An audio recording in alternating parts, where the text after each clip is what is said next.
Hello there. My name's James Bevan. Please, can somebody help me raise enough money, basically, to get my guardian angel over to here from America, and vice versa, me and my boys to go over to Ohio in America, to where, like I said, my guardian angel lives. And I say that because we've never met yet through a site called cosmofunnel.com. She has created my own autobiography and is making me a proper author. I'm amazed by this. I'm going to put into a worldwide poetry collective book as well. And I'm basically trying to create this dream because I'm terminally ill with cancer myself. Obviously, I do say to everyone I'm going to be here till I'm 85, but I was meant to die back in 2005 now. I was told 5 to 10 years, about 14 years ago, but I'm still here. We're not here to talk about that. We're here to talk about the fact that she's written my own autobiography through all of my words and all my poetry and lyrics through cosmofunnel.com.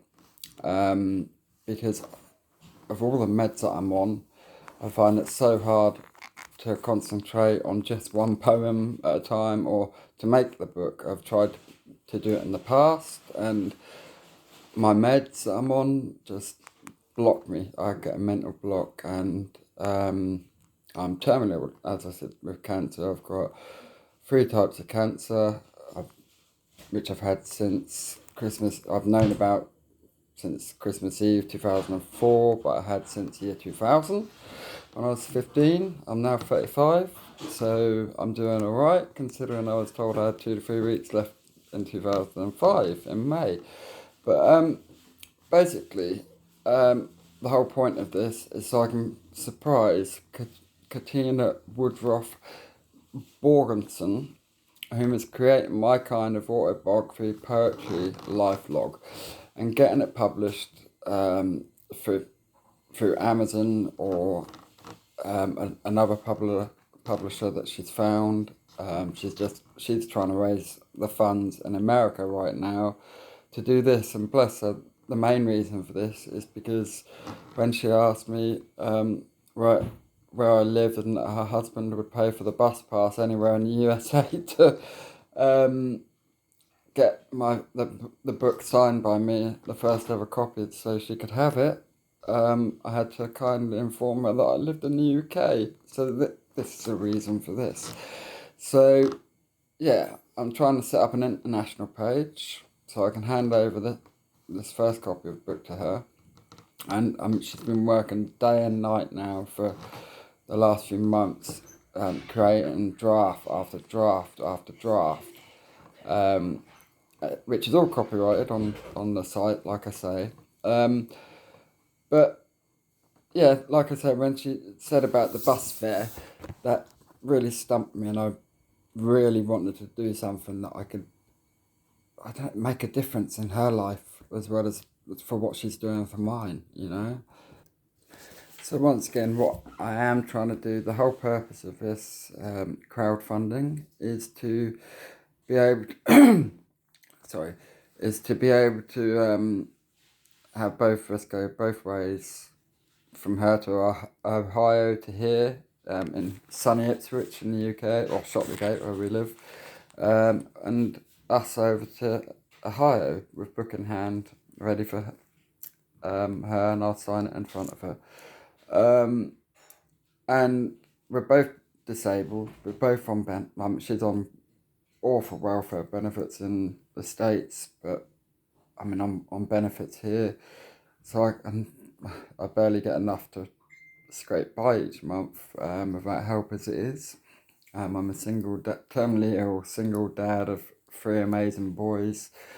I've been a single dad now for the past 4 years, well, since January the 2nd, 2017.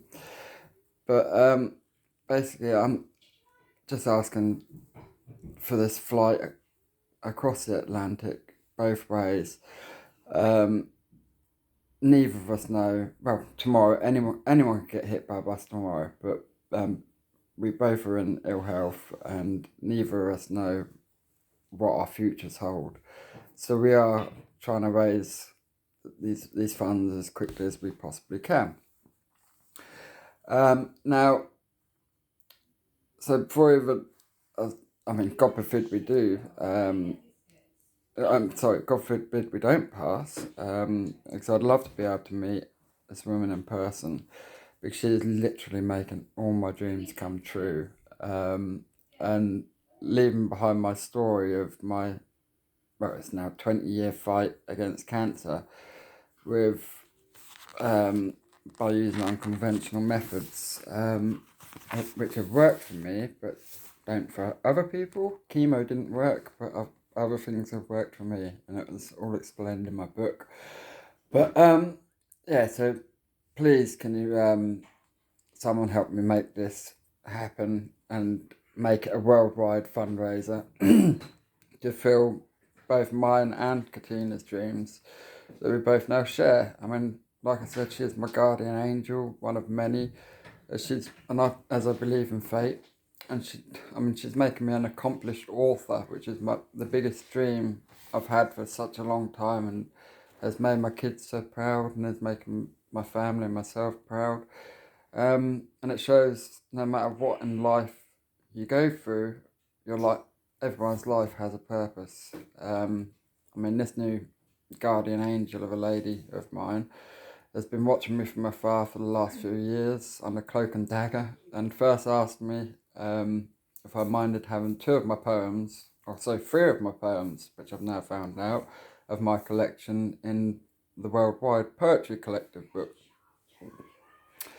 And of which I said yes, straight away. And finally given some recognition for my work by being put into this book. But when I was replying to the first email, I literally just about to press send and saying how I wanted to write my own autobiography, but I couldn't do it because of my meds at the moment. I got a ping and a message through from her, and it was just, my hairs are standing on end of my arm now.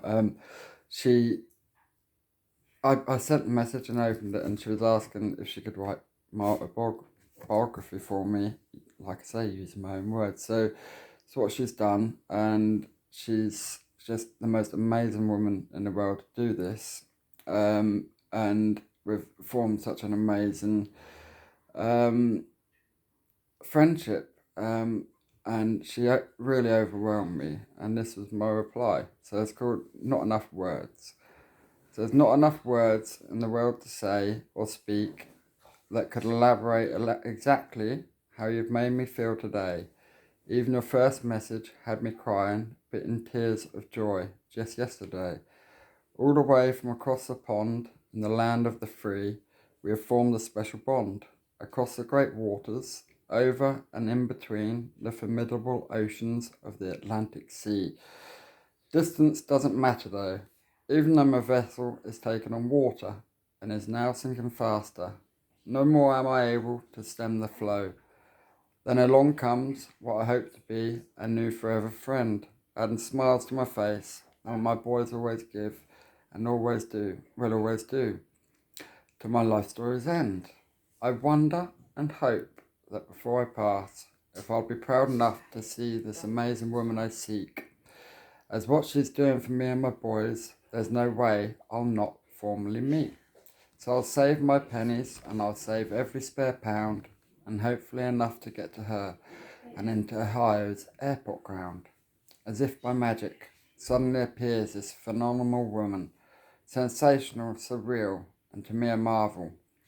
She's my saving grace. She's writing my life story, collecting my life's poems, my lyrics, with other great authors and writers from all over the place.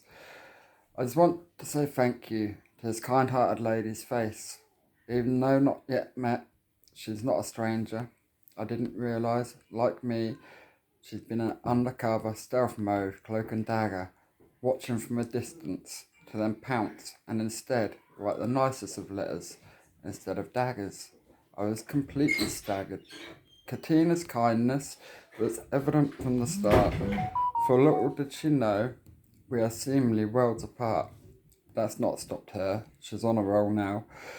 If this book turns out a hit or not, I've eternally blessed her for doing something for me that at this moment in my life, unfortunately, I cannot.